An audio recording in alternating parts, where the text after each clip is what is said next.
반갑습니다. 우리 한번 인사하겠습니다. 잘 오셨습니다. 축복합니다.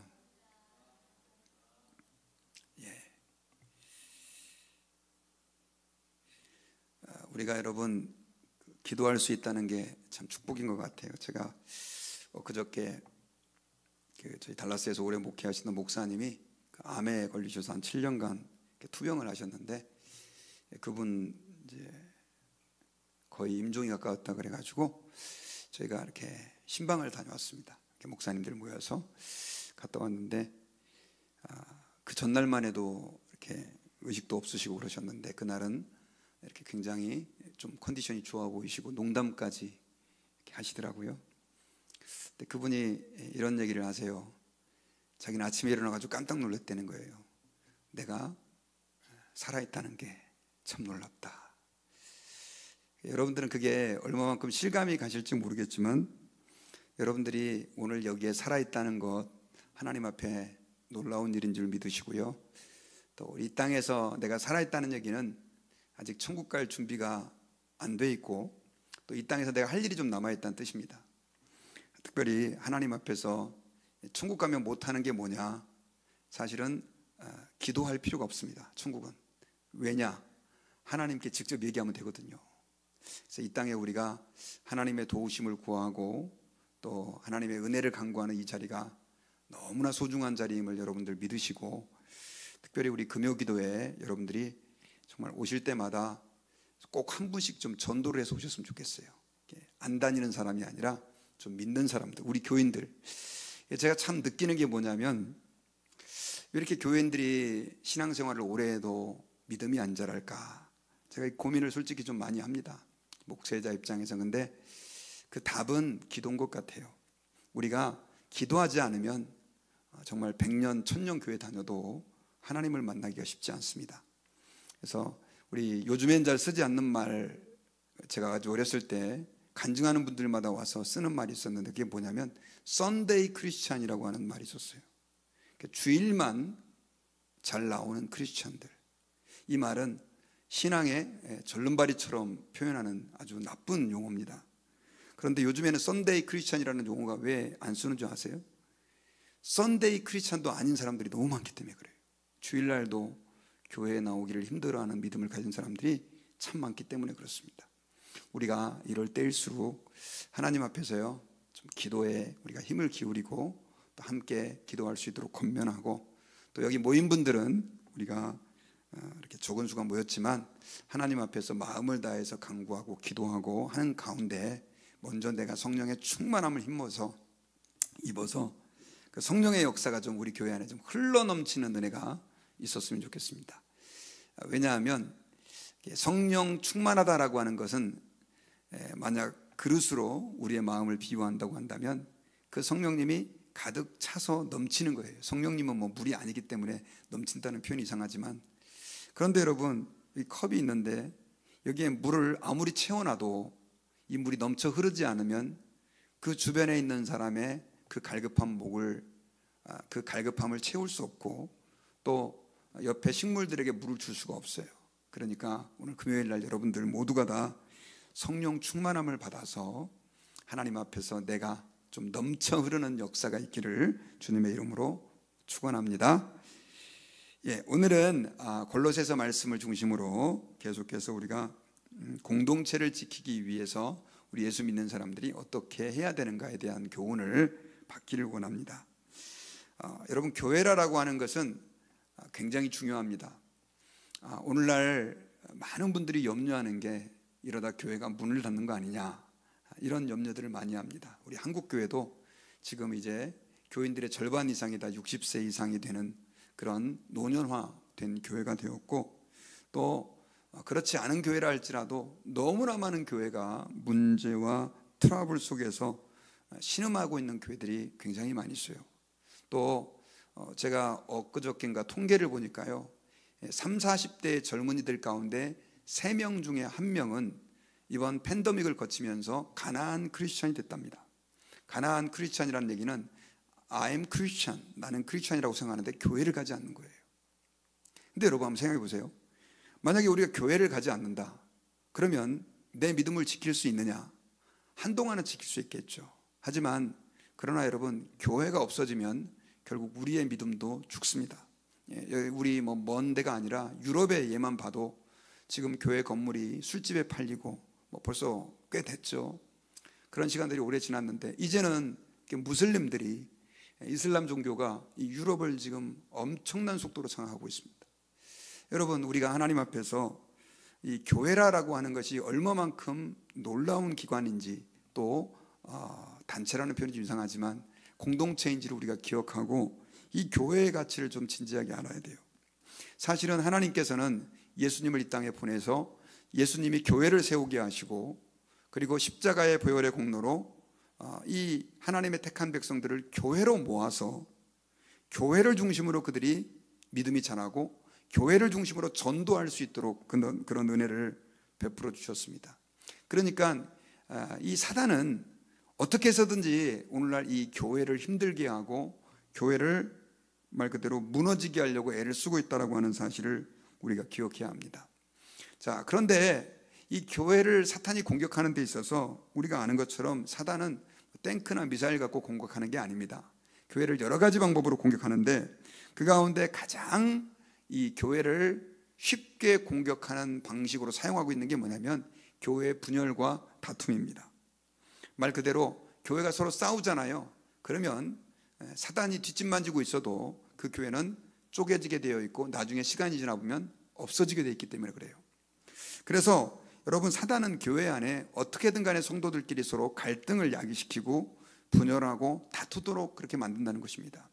그래서 여러분, 사도 바울이 바울서신을 쓸 때 이렇게 보면 꼭 뒷부분에서는 너희들이 이렇게 살아야 된다라고 하면서 굉장히 많이 강조한 게 있는데, 그게 바로 뭐냐면 오늘 본문에 나오는 또 두 가지입니다. 계속해서 반복되는 그 우리의 성품 가운데 하나인데, 그 첫 번째로는 용납하라 라고 하는 것이고요, 또 하나는 서로 사랑해야 된다라고 하는 것입니다. 그래서 우리가 오늘 이 두 가지를 중심으로 우리가 하나님 앞에서 어떻게 하면 우리 교회 공동체가 건강하게 하나님의 뜻을 유지하면서 하나님의 영광을 나타낼 수 있는지 우리가 본문을 중심으로 한번 생각해 보려고 합니다. 첫 번째로 여러분, 우리가 교회 공동체가 건강하게 사단의 모든 도전으로부터 승리하려고 한다면 우리는 서로를 용납하는 마음을 가져야 합니다. 우리 골로새서 3장 12절과 13절을 우리 아까 보셨는데 한 번만 더 살펴보도록 하겠습니다. 같이 한번 읽겠습니다. 시작. 그러므로 너희는 하나님이 택하사 거룩하고 사랑받는 자처럼 긍휼과 자비와 겸손과 온유와 오래 참음을 옷 입고, 누가 누구에게 불만이 있거든 서로 용납하여 피차 용서하되 주께서 너희를 용서하신 것 같이 너희도 그리하고 라고 말씀했어요. 자, 여러분, 제가 지난주에 금요일 날 여러분들과 함께 나눴는데 우리가 옛사람의 성품, 또 예수님을 믿지 않았을 때 그 잘못되었던 삶의 방식을 벗어버려야 된다, 그런 얘기를 제가 여러분들께 드린 적이 있습니다. 9절에 보면 3장 9절에 너희가 서로 거짓말을 하지 말라 옛사람과 그 행위를 벗어버리고, 이런 표현을 사용했죠. 제가 말씀드렸던 것처럼 여러분, 이 초대교회에 많은 사람들이 어떤 생각들을 가지고 있었냐면 내가 하는 행동은 내가 입는 옷과 같다, 이런 생각들을 가지고 있었어요. 그래서 사도 바울은 옛사람의 그 성품이었던 거짓말이라든가 또 음란이라든가 또 잘못된 것들, 이런 것들을 벗어버릴 것을 권고했잖아요. 그런데 오늘 본문에서는요, 이제 벗은 대신 입어야 될 것이 있다라고 말을 하면서 우리 13절을 같이 한번 읽어보십시다. 자, 아까 읽었는데요. 죄송합니다. 12절. 자, 뒷부분을 좀 주의해서 시작. 그러므로 너희는 하나님이 택하사 거룩하고 사랑받은 자처럼 긍휼과 자비와 겸손과 온유와 오래 참음을 어떻게 하고요? 옷을 입어야 된다, 이런 얘기를 하고 있죠. 자, 사도 바울이 이 말씀을 골로새 교회에 주시는 이유는 뭐냐면, 여러분 본문을 읽어보신 분은 알겠지만은 교회의 분열을 막기 위해서입니다. 교회가 다툼과 갈등에 휩싸이지 않기 위해서예요. 왜냐하면 많은 교회들이 이런 분열과 다툼의 아픔을 겪었기 때문에 그렇습니다. 특별히 여러분 고린도 교회 같은 경우도 오죽하면 별로 크지 않은 교회가 세 파, 네 파 이렇게 서로 나누어서 뭐 또 나쁜 파도 아닙니다. 나는 바울파, 나는 아볼로파, 나는 베드로파, 나는 예수파. 교회 안에 다 소중한 분들 아니에요. 그런 분들을 중심으로 네 개가 파를 나눠가지고 어느 정도까지 심한 행동을 했냐면 초신자가 오면 자기 파로 끌어들이려고 서로 지지고 볶고 싸우는 그런 말도 안 되는 짓거리를 했어요. 근데 여러분 오늘날 이 골로새 교회, 특별히 이 바울이 지금 교회를 쓰고, 이 서신을 쓰고 있는 이 골로새 교회도 그렇게 큰 교회는 아니었지만 그런 갈등의 요소가 있었던 것입니다. 그래서 사도 바울은 오늘 이 본문의 말씀을 통해서 용납하라라고 말하면서 용납한다라고 하는 것이 좀 어떻게 하는 것이냐, 아주 구체적인 예를 들어서 아까 좀 어려운 단어죠. 긍휼, 자비, 겸손, 온유, 오래 참음이라고 하는 이 5가지를 말하면서 그것으로 옷을 입으라라고 말을 하고 있는 것입니다. 여러분 뭐 교회 다니면 이런 말 많이 쓰지만, 그러나 오늘 제가 이렇게 이런 단어들을 우리 지난번에도 마찬가지지만 하나씩 하나씩 의미들을 살펴볼 필요가 있어요. 왜냐하면 굉장히 우리의 신앙생활에 있어서 중요한 건데 잘 쓰지 않는 말이다 보니까 성도들이 이걸 대수롭지 않게 쓱, 영어로 말하면 스키밍이라고 그러죠, 훑고 지나가는 경우가 있기 때문에 그렇습니다. 그래서 제가 이 5가지의 의미들을 좀 찾아봤어요. 근데 뭔가 봤더니 첫 번째로는 긍휼이다라고 하는 것을 얘기하고 있는데, 이 긍휼은 하나님이 죄인을 연민하시는 그 연민의 감정입니다. 무슨 말이냐면 죄인들을 불쌍히 여기는 마음이에요. 자, 악을 봤어요. 그럼 하나님이 심판해야 되는데 그들의 악행을 보고 한 대 때려주고 싶은데 하나님이 그들의 약함을 이해하면서 그들에게 대해서 연민의 감정을 느끼는 것입니다. 이게 뭐냐? 긍휼이에요. 자, 우리가 교회 안에서 긍휼한 마음을 가져야 된다라고 할 때, 교회 안에는요, 뭐 오늘날 교회도 마찬가지지만 초대교회 때 정말로 교회를 다 유익하게만 하는 사람들이 있지 않았습니다. 꼭 교회 안에 문제거리들이 있었죠. 그런데 그들에게 대해서 너무나 정죄하는 마음, 또 그들에게 대해서 말 그대로 책망하는 마음을 갖지 말고, 그들이 아직까지 성숙하지 못해서 그렇다, 아직까지 주님을 더 잘 알지 못해서 그렇다라고 하는 불쌍한 마음을 품으라. 이게 뭐냐면 연민, 또 긍휼의 마음이다라고 하는 거죠. 그리고 두 번째가 자비의 마음을 품으라 라고 얘기를 하고 있어요. 자비다라고 하는 것은 친절함과 상냥함입니다. 우리 대한민국 사람들이요, 우리 한국 사람들이 이해하고 있는 자비의 마음이다라고 하는 것은 뭔가 남들에게 나눠주고 또 불쌍한 사람들을 도와주는 마음, 이렇게 이해하고 있지만 그거보다는 조금 더 원문은 친절함과 상냥함의 의미에 가까워요. 여러분 신앙생활을 하는데 교회가 어떤 성도들이 사람을 봤는데도 친절하지 않고 또 상냥하지 않아요. 무뚝뚝해요. 그런 교회는 서로 오해할 수밖에 없고 다툼이 일어날 수밖에 없어요. 저는 사실 여러분 교회에 오면 집에서, 죄송합니다, 저는 제 아내하고 잘 싸우지 않지만 대판 부부싸움을 하고 나서도 마음이 불편해도 뭐 그럴 일이 별로 없지만, 교회에 와서는 성도들에게 굉장히 친절하게 하려고 하고 상냥한 모습으로 성도들을 대하려고 애를 씁니다. 그렇게 보이시나요? 대답을 안 하시는 걸 보니까 안 그러. 제가 이렇게 싸운다, 거의 저는 주일날은 잘 안 싸웁니다. 싸워도 주일에서 먼 날 싸워야 그래야 주일날 지장이 없기 때문에.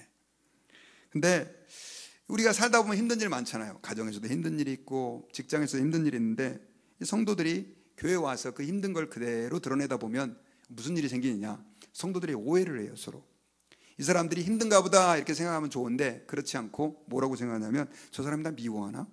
내가 저 사람한테 뭐 잘못했나? 이렇게 생각하면서 오해를 하고, 그 오해가 나중에는 소설이 됩니다. 단편 소설이 아니라 대하 소설이 돼가지고 꼬리에 꼬리를 물고 이어져가지고 저 인간 때문에 내가 교회 나가기 싫다 이렇게 돼가지고 사람을 중심으로요 패거리를 만들기도 하고, 그런 일들이 얼마나 많은지 모릅니다. 자비다라고 하는 것은요, 여러분들이 좀 힘드셔도 내가 하나님의 택한 주의 자녀라, 우리 하나님의 이 몸된 이 달라스 드림 교회가 하나님의 뜻을 이루는 공동체가 되려고 한다면 우리는 친절해야 돼요. 그래서 인사도 먼저 하고, 사실 우리 어르신들의 입장에서 보면은 이 젊은 애들이 인사 안 하면 굉장히 기분 나쁘거든요. 그런데 왜 저놈이 인사 안 하나 이렇게 쳐다보고 있지 말고 먼저 찾아가가지고 인사를 하면 나중에 뭐 인사할 수도 있는 거고, 그 다음 또 먼저 본 사람이 인사하면 되는 건데, 또 어떤 교회는 가면 저 사람이 왜 나한테 인사 안 하나 기다리고 있는 성도들이 계세요. 우리는 그런 것들을 초월해야 될 줄 믿습니다. 그리고 겸손이다라고 하는 것 너무나 잘 알고 있는 말이죠. 여러분은 겸손이 뭐라고 생각하세요? 아유, 선생님 참 잘생기셨습니다. 그러니까 아유, 제가 뭘요, 저 못생겼어요. 이런 게 겸손이 아니라니까요. 맛있는 음식을 대접해 주니까 아유, 이거 너무너무 감사합니다. 그랬더니 아유, 뭐 돈 이거 싸구려예요. 별로 돈 쓴 것도 없어요. 그냥 맛있게 드세요. 우리 한국 사람들은 이런 걸 겸손이라고 생각하는데, 여러분, 겸손이라고 하는 것은 한번 따라해 봅시다. 자신보다 남을 낮게 여기는 거다.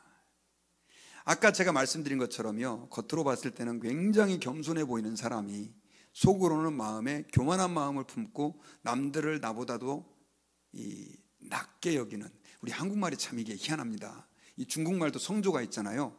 근데 이 낮게라고 하는 말이 약간 높게 발음하면 낮게 여긴다 하면 이게 겸손이 되는데, 남들을 나보다 낮게 여기면 이게 뭐가 됩니까? 우리 한국말 어렵죠. 이 중국말만 어려운 게 아니라, 영어만 어려운 게 아니라 한국말도 어려워요. 여러분들, 저와 여러분들은 하나님 앞에 겸손해야 되는데요, 다른 사람을 나보다 낮게 여기지 말아야 하고 낮게 여기시기를 주 이름으로 축원합니다. 한번 연습을 해볼까요?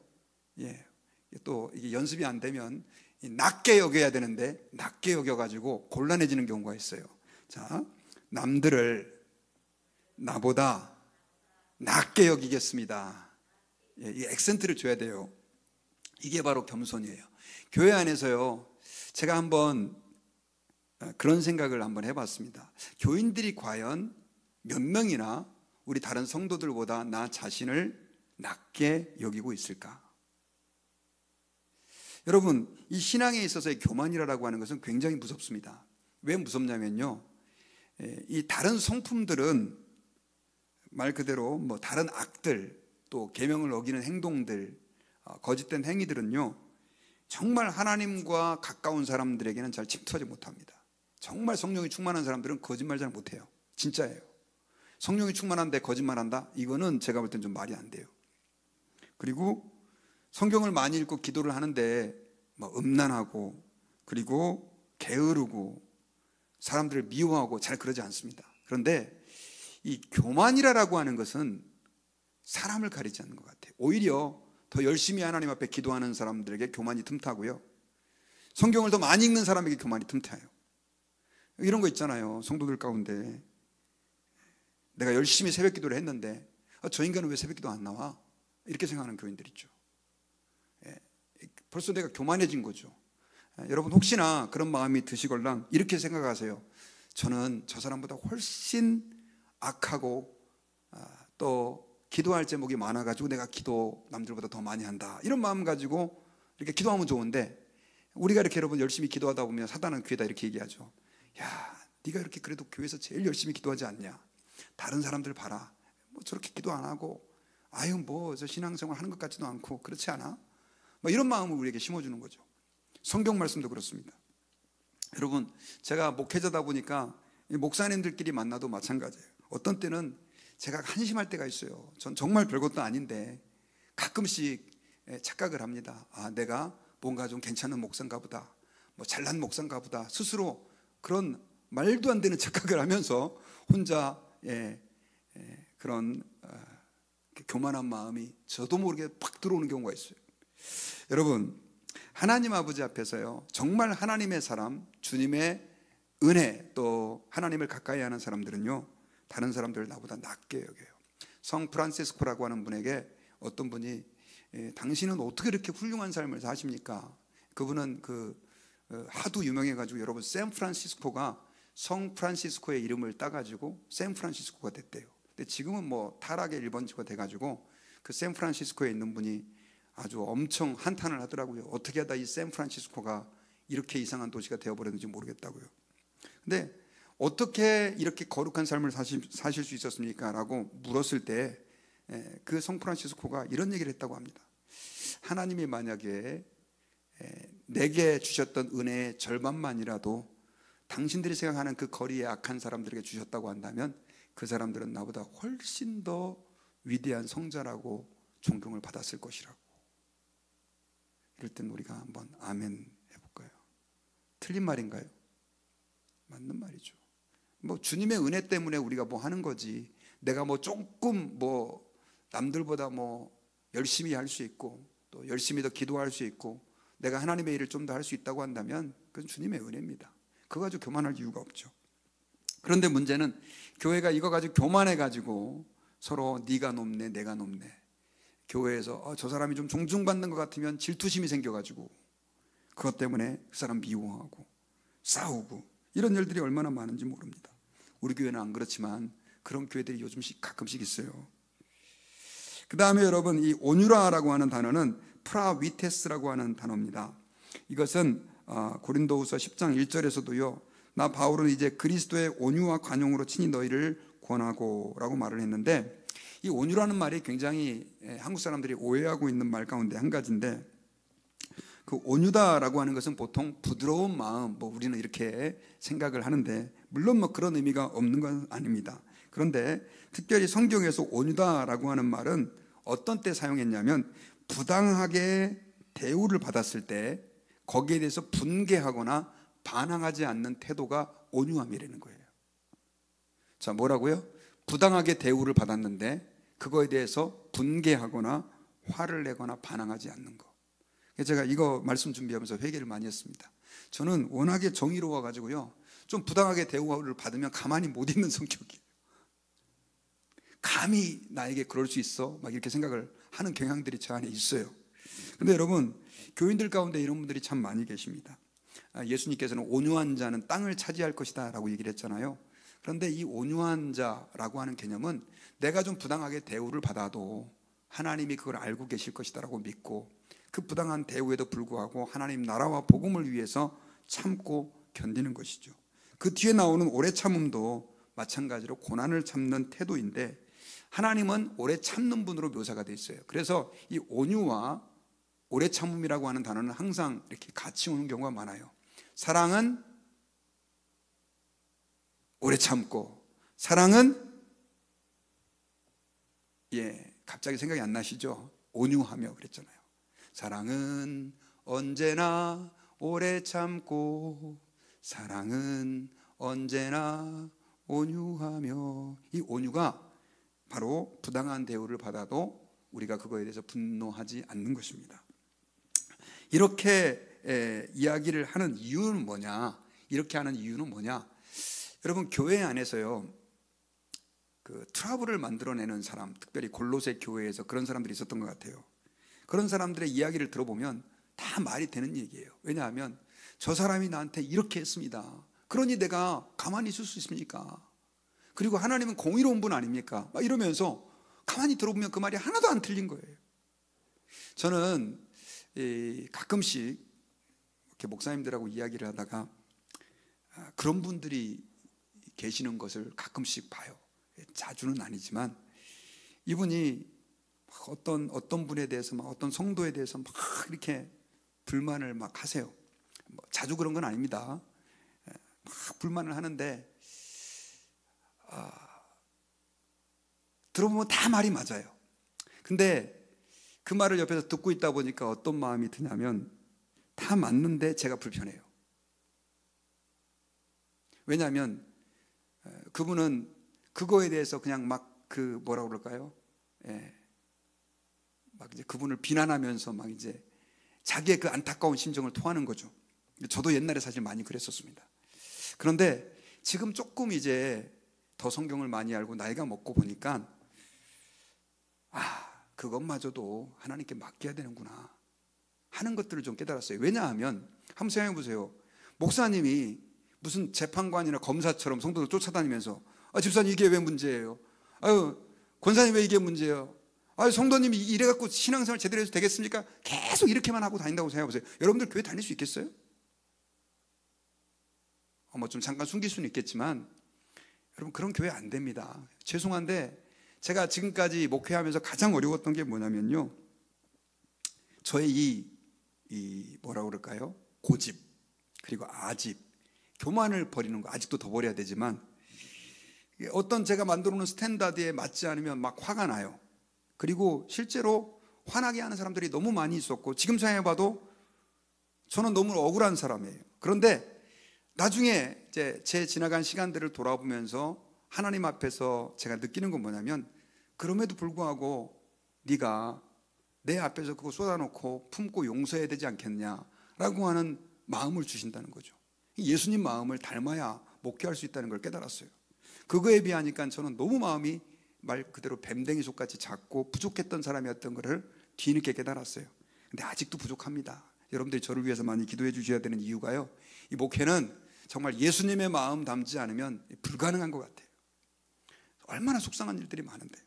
성도들도 마찬가지일 거예요. 또 목회자가 잘 모르는 그 성도의 삶 속에서 또 초신자들, 또 안 믿는 사람들 전도하려다 보면, 이끌려다 보면 정말 속이 뒤집어질 때가 한두 번이 아니지 않습니까? 그런데 여러분, 우리가 기억해야 될 것은 그때 어떻게 해야 되느냐? 참아야 된다는 거죠. 그리고 오늘 성경에서 그 모든 것을 아울러서 우리에게 용납하라. 우리 13절 한 번만 더 읽어봅시다. 시작. 누가 누구에게 불만이 있거든 서로 용납하여 피차 용서하되 주께서 너희를 용서하신 것 같이 너희도 그리하고. 자, 용납하라라고 얘기를 하고 있는 거죠. 앞에서 5가지 성품을 얘기한 것은 이 용납을 하도록 하게 하기 위해서 우리에게 주신 말씀이에요. 그런데 여기서 아까 말씀드렸던 것처럼 누가 누구에게 불만이 있거든, 이게 옛날 번역되기 개역 개정 성경전에는 혐의가 있거든 이런 표현을 사용했거든요. 자, 이 말은 사실 사람들이 여러분 이 문제와 다툼이 일어나는 게 문제가 없어서 괜히 트집 잡으려고 생기는 게 아니라는 거죠. 실제로 불만이 생길 수 있죠. 교회인데 어떻게 그런 일이 생기지 않을 수 있습니까? 가정에서도 그런 일들이 생기고, 직장에서도 사람들이 여러분 직장 다니기가 힘든 게 바로 사람 때문에 그런다고 그러잖아요. 근데 그때 어떻게 해야 되느냐? 용납하라는 거죠. 그러면서 여기서 또 이런 얘기를 해요. 피차 용서하되. 용납이라는 단어와 이 용서라고 하는 단어는 약간 다르지만 공통점이 많아요. 왜냐하면 잘못한 것, 죄에 대해서 추궁하거나 따지지 않고 그것들을 내가 용서해 주는 거예요. 하나님 앞에 맡겨드리는 것을 의미하는 것입니다. 그리고 특별히 피차 용서라고 하는 개념은 사도 바울도 아마 그랬던 것 같죠. A라고 하는 사람 말 들어보면 A가 내가 상처받았다고 말하고, B라는 사람 말 들어보니까 B가 내가 억울하다고 얘기를 하고. 사실 여러분, 정도의 차이는 있지만요, 교회 안에 일어나는 다툼이나 갈등, 가정도 마찬가지죠, 직장도 마찬가지죠. 반드시 정말 이상한 사람들이 간혹가다 있긴 하지만 대부분의 경우는요, 쌍방과실인 경우, 물론 정도 누가 더 크냐 적으냐의 차이는 있지만 쌍방이 잘못해서 문제가 생기는 경우도 많다는 것이죠. 그러니까 그런 때에 우리는, 예수 믿는 사람들은 어떻게 해야 되느냐? 피차 서로 용납을 해줘라 라고 하는 마음을 품어라 라고 하는 것을 오늘 본문에서 이야기를 하고 있는 것입니다. 특별히 여러분, 용납이다 라고 하는 것은 그래서 우리 예수 믿는 사람들에게 있어서 너무나 중요한 신앙의 태도입니다. 여러분, 사람들은 다 강아지를 좋아합니다. 혹시 강아지 전 싫어합니다 하는 분 계세요? 옛날에 어렸을 때 물렸거나 하는 분들 말고는 아마 다 강아지를 좋아합니다. 저도 강아지를 한동안 키웠던 적이 있었는데, 정말 이 강아지는 안 사랑할래야 안 사랑할 수가 없을 만큼 사랑스러워요. 근데 여러분, 제가 여러분들에게 한번 여쭤볼게요. 강아지는 왜 이렇게 사랑하세요? 우리 지금 한국은 1000만 명이나 되는 사람들이 강아지를 다 키워요. 근데 강아지는요, 무조건 주인을 용납합니다. 어제 기분 나빠가지고 내가 강아지를 발로 쳤다 할지라도 그 다음날 또 퇴근해서 들어오면 꼬리 찰랑찰랑 흔들고 달려와요. 어제 네가 감히 나를 발로 찼어? 하면서 나오지도 않고. 혹시 그런 강아지 있나요? 없죠? 아니, 제가 잘 모를 수도 있으니까. 그런 강아지 들어보셨어요? 저는 진짜 어렸을 때 쇼크를 받은 게, 사람들이 이렇게 옛날에 개를 이렇게 목줄에다가 매달아가지고 막 잡아먹고 그랬잖아요. 그런데 이거 제가 실제로 본 얘기는 아닙니다. 근데 저도 그 장면을 본 적이 있는데, 너무 막 트라우마가 많아가지고. 그런데 어떤 분이 이건 직접 본 얘기를 저한테 하는데, 이 개를 이렇게 먹을 게 없으니까 이제 여름에 이렇게 잡아가지고 이렇게 막 이렇게 뭐죠? 이렇게 야구방망이로 막 때려가지고 잡으려고 그렇게 하는데 이 개가 어떻게 탈출을 한 거예요. 탈출을. 피 질질 흘리면서. 그래가지고 나중에는 이 주인이 집에 왔는데요. 그 집에 그 피 흘리는 개가 꼬리를 흔들면서 주인을 맞이하더랬잖아요. 여러분, 하나님이 우리를 용납해 주시는 사랑, 여러분들은 어떤 사랑이라고 생각하십니까? 하나님은요, 우리를 정말 무조건적으로 사랑하셨습니다. 그래서 하나님의 독생자이신 예수님을 십자가에 그렇게 처참하게 죽게 하시기까지 우리를 사랑하셨다는 사실을 우리가 기억해야 돼요. 그런데 로마서에 보면 우리가 사랑받을 만한 자격이 있었느냐? 죄송하지만 우리는 사랑받을 만한 자격을 갖춘 것이 아니라 하나님의 진노의 대상이었다는 거죠. 우리의 죄와 허물을 생각하면 하나님은 진작 지옥의 제일 깊은 곳에 던졌어도 직성이 안 풀릴 만큼 우리는 악한 죄인이라는 거예요. 저는 제가 제 자신을 생각해 볼 때마다 너무 하나님께 미안한 게 주님의 은혜를 받고도 목회를 하고도 제 삶을 돌아보면 정말 주님 앞에 부족한 것이 너무 많아요. 아마 제가 하나님이고 만약에 기억력이가 이렇게 하는 걸 봤다면 죄송합니다. 하나님은 제가 하나님이었다면 저는 저를 진작 죽였습니다. 그거 지옥으로 던져놓죠. 예수 믿고 뭐 상관없어요. 저는 너무 부족한 사람이거든요. 진짜 은혜라고 말할 수밖에 없어요. 모르겠습니다. 저는 여러분들 뵐 때 다 훌륭해 보이시는 분들이셔요. 죄를 전혀 안 짓는 것 같고, 왜냐하면 못 보니까 여러분들이 죄 짓는 걸. 그런데 하나님이 여러분들의 삶의 그 모든 일거수일투족 또 생각까지 알고 계시고 살피시는 분이라고 하는 것을 알았을 때 하나님이 여러분들을 살려두시는 게 신기하지 않습니까? 저는 그렇게 생각이 돼요. 그래서 우리가 다른 사람을 정죄하면 안 되는 겁니다. 정죄한다라고 하는 것은 내가 어떤 존재인지를 잊어먹는 거예요. 우리는 여러분 하나님의 아들 예수께서 죽으심으로 인해 가지고 하나님의 자녀라 부를 수 있는 특권을 얻게 된 것입니다. 그러므로 여러분 오늘 성경에서는 우리 예수 믿는 사람들에게 용납하라 라고 하는 것을 계속해서 사도 바울이 말씀하고 있는 이유가 바로 그것입니다. 그리고 여기다가 한 가지 용납만 하지 말고 더 플러스 애드할 게 있다. 14절에서 얘기하고 있어요. 이게 뭐냐면 다 같이 읽어봅시다. 시작. 이 모든 것 위에 뭐를 더하라? 사랑을 더하라. 그러면서 이는 뭐다? 온전하게 매는 띠다 라고 얘기를 하고 있습니다. 자, 이 말은 사랑이다 라고 하는 것은 모든 것들, 지금까지 앞에서 언급한 5가지 성품 그리고 용납하는 이 모든 것들을 가능하게 하는 힘이 사랑이다 라고 하는 의미로 여러분들이 이해하시면 돼요. 고구마 줄기 캐보셨어요? 저는 아주 어렸을 때 고구마 줄기 캐봤는데 줄기 하나 잡아서 당기면 쫙 달라오잖아요. 이게 뭐냐? 사랑이라는 거죠. 저는 땅콩도 이렇게 당겨봤습니다. 아주 어렸을 때. 신기하게 하나 맞죠? 줄기 잡아 당기면 다 이렇게 막 올라오잖아요. 사랑이 바로 그런 거랍니다. 저는 이제 요즘에 우리 교회에서도 애프터스쿨 하고 또 젊은 부모님들한테 그런 얘기를 많이 강조해요. 애들에게 읽기를 많이 잘 시키십시오. 이런 얘기를 해요. 처음부터 너무 좋은 책 읽히려고 그러면 애들이 읽기의 흥미를 잃어버리니까 너무 나쁜 책이 아니라면 무조건 읽히세요. 그러다 보면 나중에 이제 책 읽기의 능력이 향상이 되고 그리고 나면 좋은 책도 지들이 찾아서 읽게 됩니다. 이런 얘기를 제가 하거든요. 저도 지금 돌아보니까 저는 뭐 이공계에서 공부를 해가지고 사실 읽기 훈련을 잘 못 받았습니다. 어렸을 때 제가 나름대로 책을 좀 좋아했던 사람이었던 것 같아요. 뭐 저는 명탐정 그 셜록 홈즈인가요? 그 시리즈 40권짜리도 막 다 읽고 저희 집에 그 세계 명작 동화 47권짜리도 제가 한 3번인가를 처음부터 전지를 다 끝까지 완독한 독서가였는데 어떻게 여건이 잘 되지 않다 보니까 제가 이공계로 빠져가지고 나중에는 책을 아예 담쌓고 지내는 그런 사람이 돼버렸어요. 신학교 가가지고 나중에 이제 왔는데 와 저는 죽는 줄 알았습니다. 왜냐하면 읽을 게 너무 많은데 책을 2문장 읽고 나면 앞에 거 잊어버리고 3문장 읽고 나면 또 다음 게 생각이 안 나고, 그래서 한 페이지를 읽는데 얼마나 많은 시간이 걸렸는지. 그래서 제가 이제 아주 오랜 시간이 지나니까 지금은 제가 참 책을 즐겨 읽는 사람이 됐는데, 읽으면서도 제가 너무너무 많이 느끼는 게 책 읽기가 정말 중요하다라고 하는 것을 제가 많이 느끼고 있습니다.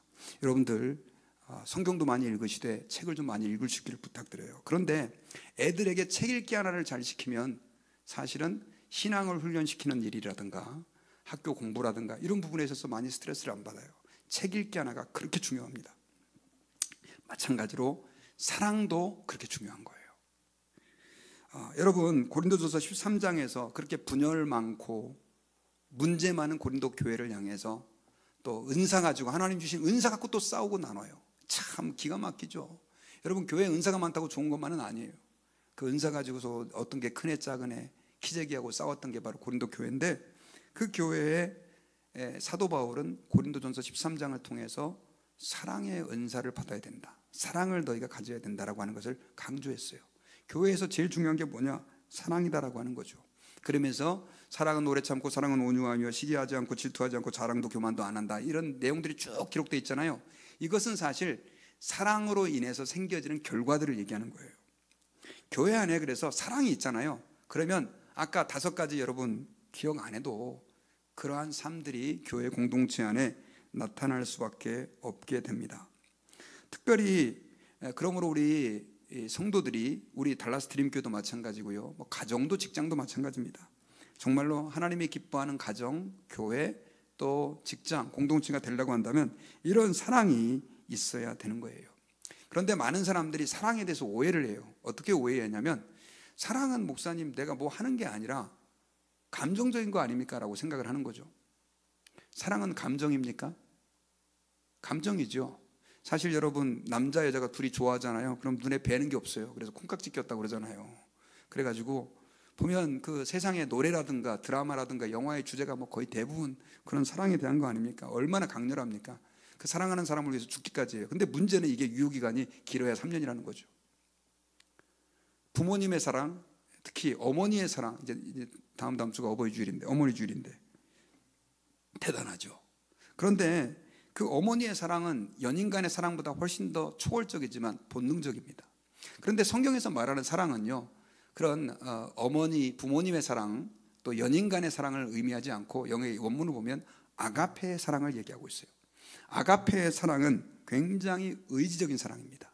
아가페의 사랑은 어떤 사랑이냐? 조건이 없는 사랑을 얘기하는 것인데, 이것은 행동으로 실천되어지는 사랑인 거죠. 자, 아까 고린도전서 13장에서 다시 얘기했던 것처럼 사랑은 떨리는 마음이에요, 이렇게라고 얘기하지 않아요. 사랑은 막 보고 싶은 마음이에요. 성경에 그런 거 없어요. 그렇죠? 성경에는 뭐라고 얘기하고 있냐면, 사랑은 오래 참고, 사랑은 온유하며, 사랑은 시기하지 않고, 질투하지 않고, 교만하지 않고, 자랑하지 않고. 다 뭡니까? 행동들이죠.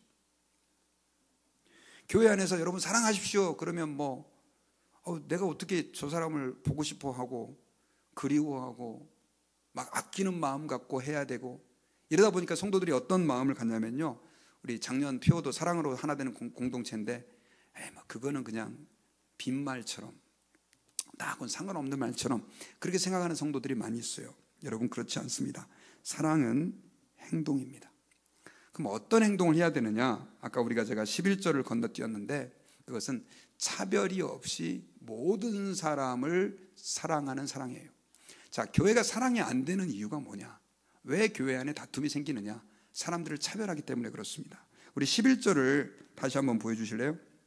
같이 읽어보겠습니다. 시작. 거기에는 헬라인이나 유대인이나 할례파나 무할례파나 야만인이나 수구디아인이나 종이나 자유인이 차별이 있을 수 없나니 오직 그리스도는 만유시오 만유 안에 계시니라. 자, 이건 무슨 얘기냐면, 우리가 구원받게 된 것은 헬라인, 유대인, 헬라파, 할례파, 무할례파, 야만인, 수구디아인, 종, 자유, 차별이 없다는 거예요. 여러분, 구원받는데 조금 많이 배운 사람들, 그리고 또 돈을 많이 가지고 권력을 가진 사람은 천국에서 더 좋은 자리 갖고 구원을 갖다 2배로 받고, 그렇지 않은 가난하거나 천한 사람들은 구원을 한 몫을 받고 그러지 않잖아요. 하나님의 구원은 그 어떤 사람에게도 차별이 없다는 것을 오늘 본문에서 강조를 하고 있어요. 그런데 특별히 여러분, 이 내용을 가지고 여러분 좀 자세히 보시면은요, 아까 12절을 다시 한번 보세요. 그러므로 너희는 하나님이 택하사 거룩하고 사랑받는 자처럼 이라고 하는 표현이 나와요. 자, 이 앞부분에 11절에 이어지는 내용인데 이게 무슨 말이냐면, 자, 우리가 받은 구원은 차별이 없이 받은 것이다. 그리고 너희들은 조건 없이 사랑을 받았다. 그거에 맞게 이제는 긍휼, 자비, 겸손, 온유, 오래 참음, 또 용납함, 사랑을 더하는 삶을 살아야 된다라고 하는 근거가 되는 말인 것이죠. 사랑의 가장 큰 저의 요인은 뭐냐? 여러분, 차별입니다. 오늘 본문에서 왜 일일이 하나씩 그냥 서로 차별하지 말아라 이렇게 말하지 않고 하나씩 일일이 예를 들었느냐? 실제로 그 당시 골로새 교회에는 이런 차별이 있었기 때문에 그렇습니다. 헬라인과 유대인, 요즘으로 말하면 우리 여러분 교회 안에 뭐 우리 한인교회는 별로 그렇지 않지만 이 미국 안에 있는 교회들 가운데 그런 교회들이 굉장히 많아요. 여러분, 미국 그 시민운동의 역사를 보면요, 흑인과 백인이 함께 예배를 드릴 수가 없었습니다. 그들은 버스도 나눠서 탔죠. 그래서 그 말틴 루터 킹 목사님이 이거를 갖다 반대하고 나중에 이제 시민운동을 완성하잖아요. 그래서 흑인과 백인이 함께 버스를 타고 함께 같은 식당에 들어가고 같은 화장실을 이용할 수 있게 된 것은 1960년대 후반이에요. 그러니까 교회 안에도 차별이 많이 있는 거죠. 더더군다나 할례파, 무할례파. 자, 예수님을 믿는 사람들인데도 불구하고 이방인들은 할례를 받지 않은 사람들이었거든요. 그러니까 이 사람들이 서로 남들을 무시하는 거죠. 뭐 제가 지난번에 로마서 강의하면서도 말씀드렸던 것처럼 할례를 받지 않은 사람들은 할례 받은 유대인들, 그 할례를 받은 사람으로서 신앙생활하는 사람을 향해서 율법주의라고 막 공격하고, 또 할례를 받은 사람들은 할례를 받지 않은 사람들에게 대해서 하나님의 법을 무시하는 사람이라고 막 갈등을 일으키고, 또 여기 보면 이 야만인이나 스구디아인이라고 하는 이거는 표현은 뭐냐면 굉장히 야만인이라는 뜻이에요. 잘 배운 적도 없고 문명이 닿지 않은 그런 원신. 예를 들면 여러분 그 인디안 마을이 지금도 오클라호마라든가 저쪽 네바다 쪽에 가면 있잖아요. 그분들은 정말 삶의 질이 낮습니다. 그런데 그런 사람들이 교회에 왔다고 했을 때 사람들은 자기도 모르게 차별을 한다는 거죠. 그런데 이런 모든 사람들에 대해서 예수 그리스도는 구원의 은혜를 베풀 때 차별하지 않았다. 그러니까 너희들도 서로 차별을 하지 말고 겸손, 온유, 오래 참음, 긍휼, 자비에다가 용납함으로 서로 사랑을 더해야 된다라고 하는 공고를 우리에게 주고 계시는 것을 우리가 기억해야 합니다. 특별히 여러분, 오늘날 교회 안에도요, 보이지 않게 차별이 존재해요. 오늘날 우리 한인교회 안에도요, 지금 한 가지 상당히 심각한 문제가 뭐냐면 세대 간의 갈등입니다. 연세 드신 분들은 젊은 사람들에게 대해서 버르장물이 없다 이렇게 생각을 하고, 또 젊은 사람들은 연세 드신 분들에게 너무 고루하다. 저는 제가 제일 싫어하는 말 중에 하나가 꼰대라고 하는 말이거든요. 여러분, 꼰대가 무슨 뜻인지 아시죠? 이 젊은 사람들이 나이 든 사람이 무슨 얘기하면 무조건 꼰대다. 근데 실제로 꼰대 같은 사람들도 많이 있어요. 그런데 어쨌든 그런 신조어들이 등장하는 걸 보면 참 슬픈 얘기예요. 근데 이런 세상의 문화가 교회 안에도 들어와요. 세대 간의 갈등, 또 뭐 미국 안에 살다 보니까 여기서 어렸을 때부터 자란 사람과 한국에서 온 사람들 사이의 갈등, 또 그거 말고도 여러분요, 이 교회 안에서 서로 같은 업종에서 일하는 그 비즈니스, 또 이건 실제로 제가 들은 얘기인데 어떤 큰 교회는요, 자기는 그 교회 못 가겠대요. 왜냐하면 거기는 부자들만 다 모이는 교회인 거예요. 가난한 사람들을 끼워주지 않아요. 이거 참 좋지 않은 모습인데, 어쨌든 이런 차별들이 오늘날 교회도 존재할 수 있다는 것입니다. 근데 결론적으로 말씀드리면 이런 것들을 하지 말아야 된다라고 강조하는 이유는 결국 교회 공동체는요, 오직 한 분, 예수 그리스도, 그분으로 말미암아 구원받는다라고 하는 진리 위에 서 있을 때만 교회는 건강하게 하나님의 뜻을 이룰 수 있다는 사실을 우리가 기억해야 합니다.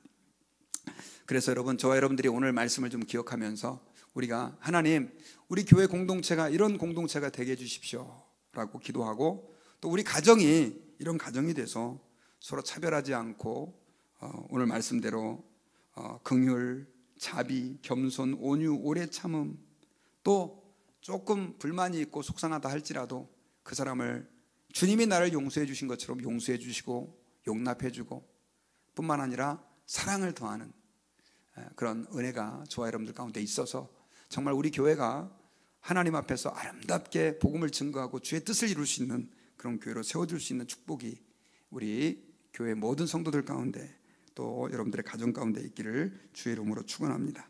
우리 같이 기도하겠습니다.